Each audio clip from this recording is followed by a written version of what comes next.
আজ আগরতলায় আমরা বাঙালি ত্রিপুরার রাজ্য কমিটির উদ্যোগে এক সাংবাদিক সম্মেলনের আয়োজন করা হয়েছে। এই সাংবাদিক সম্মেলনে বর্তমানে রাজ্যের বিভিন্ন পরিস্থিতি নিয়ে আলোচনা করা হয়। বিশেষ করে আজ অভিযোগ তোলা হয়েছে যে বর্তমান সরকারের আমলে বাঙালি বিদ্বেষ চলছে চরমে। আমরা বাঙালি ত্রিপুরার রাজ্য কমিটির পক্ষ থেকে অভিযোগ করছেন যে বাছার তাদিকে সম্প্রতি কাঞ্চনপুর মহকুমার সুভাষনগর কাশিরামপুর আশাপাড়া এলাকা থেকে প্রায় ১৩টি গ্রামের ৫১টি বাঙালি অসহায় পরিবারের ২১৭ জন পানেশ্বর মহকুমার পেকুছড়া গ্রামের বনের মধ্যে আশ্রয় নিয়েছে। গত ৫ দিন ধরে তারা শিশু বিদ্যা নিয়ে খোলা আকাশের নিচে অসহায়ভাবে রয়েছে, কিন্তু প্রশাসন এখনো পর্যন্ত তাদের জন্য খাবার তো দূরের কথা, পানীয় জলের ব্যবস্থাটুকু করেননি। উল্টো উদ্বাস্তু পরিবারগুলোকে পেকুছড়া গ্রাম থেকে উচ্ছেদ করার জন্য পুলিশ প্রশাসন লোক মিলে জোর জবরদস্তি করছে বলে অভিযোগ করছে। এমনকি এলাকায় পানীয় জল ঢুকতে বাধা দান করা হচ্ছে। এমনটাই কিন্তু আজ আমরা বাঙালি ত্রিপুরার রাজ্য কমিটির উদ্যোগে এক সাংবাদিক সম্মেলনে বলা হয়েছে। আজকে আমরা বাঙালি ত্রিপুরা রাজ্য কমিটির পক্ষ থেকে এখানে একটি সাংবাদিক সম্মেলন আয়োজন করেছি। তার কারণ হচ্ছে, আপনারা জানেন, গত ৪-৫ দিন আগে কাঞ্চনপুর মহকুমা পেকুছড়াতে অনেকগুলি বাঙালি পরিবার উদ্বাস্তু হয়ে এসে আশ্রয় নিয়েছে পানিসাগর মহকুমায়। তো এই যে বাঙালি পরিবারগুলি আজকে ৪-৫ দিন ধরে অসহায়ভাবে গাছের তলায় দিন যাপন করছে, তাদের না আছে মাথার উপর কোনো ছাউনি, না আছে খাদ্য, না আছে নিরাপত্তা। এই ৫ দিন হয়ে গেল, প্রশাসনের পক্ষ থেকে আজ পর্যন্ত আমাদের কাছে যতটা খবর, কোনো খাদ্য পৌঁছে দেওয়া হয়নি। খাদ্য দূরে থাক, পানীয় জলের ব্যবস্থা পর্যন্ত করিনি।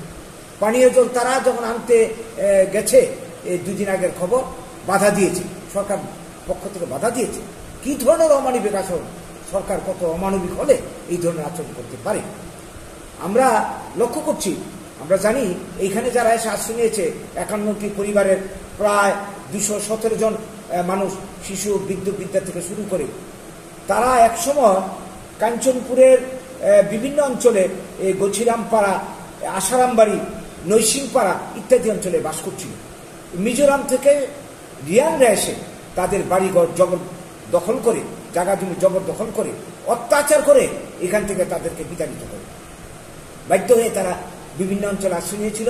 এখন বাঁচার তাগিদে এসে তারা এইখানে এসে পেকুছড়াতে এসে আশ্রয় নিয়েছে। তাদের উপর প্রশাসনের এই নির্দয় ব্যবহার।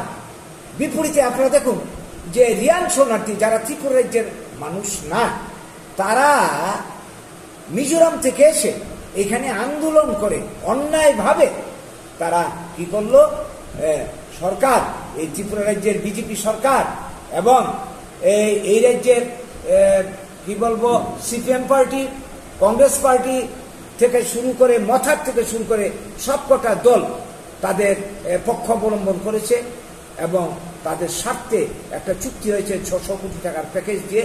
আপনারা জানেন, তাদেরকে এই রাজ্যে পুনর্বাসন দেওয়া হয়েছে রিয়াংদের।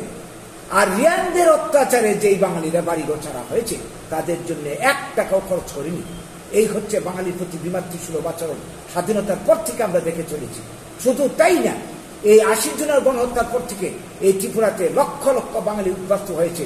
যারা উগ্রপন্থী বাঙালির সর্বনাশ করেছে, তারা পেয়েছে চাকরি, লুন্ডুর পুরস্কার। আর বাঙালি আজকেও সারা রাজ্যে ঘুরে বেড়াচ্ছে, তাদের দিকে দৃষ্টি দেওয়ার কেউ নেই। সব আমল আমরা দেখেছি। সিপিএম আমলে উপজাতি তুষনীতি, উগ্রপন্থী তুষনীতি দেখেছি, জুট আমল, কংগ্রেস আমল দেখেছি, বর্তমান বিজেপি আমলও এর থেকে আরো বেশি চলছে। এইটা চলতে পারে না।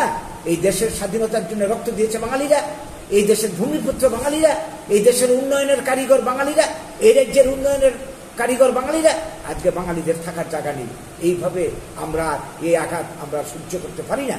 আমরা বাঙালি দলের পক্ষ থেকে এই নিয়ে আমাদের আন্দোলন এই দীর্ঘ ৪৭ বছর ধরে চলছে। বাঙালির এই অধিকার যতক্ষণ পর্যন্ত না প্রতিষ্ঠা আমরা করতে পারবো, আমাদের আন্দোলন চলবে। আজকের এই বর্তমান পরিস্থিতিতে দাঁড়িয়ে এই পেকুছড়ার বাঙালিদের উপর এই যে অমানবিক আচরণের আমরা তীব্র নিন্দা, ধিক্কার জানাই এই বর্তমান সরকার, বর্তমান প্রশাসনের উপর এবং বিভিন্ন রাজনৈতিক দলের ভূমিকার উপর। আমরা দাবি করছি, ৬টা দাবি নিয়ে আমাদের আজকের সম্মেলন। এক নম্বর, বিকল্প ব্যবস্থা না করে এই কোনো অবস্থাতে পেকুচোরার এই বাঙালি শরণার্থীদের এখান থেকে উচ্ছেদ করা চলবে না। 2 নম্বর হচ্ছে যারা এখানে আশ্রয় নিয়েছে তাদেরকে খাদ্য, বস্ত্র, ঔষধপত্র, পানীয় জলের অবিলম্বে ব্যবস্থা করতে হবে, নিরাপত্তার ব্যবস্থা করতে হবে, থাকার ব্যবস্থা করতে হবে। 3 নম্বর,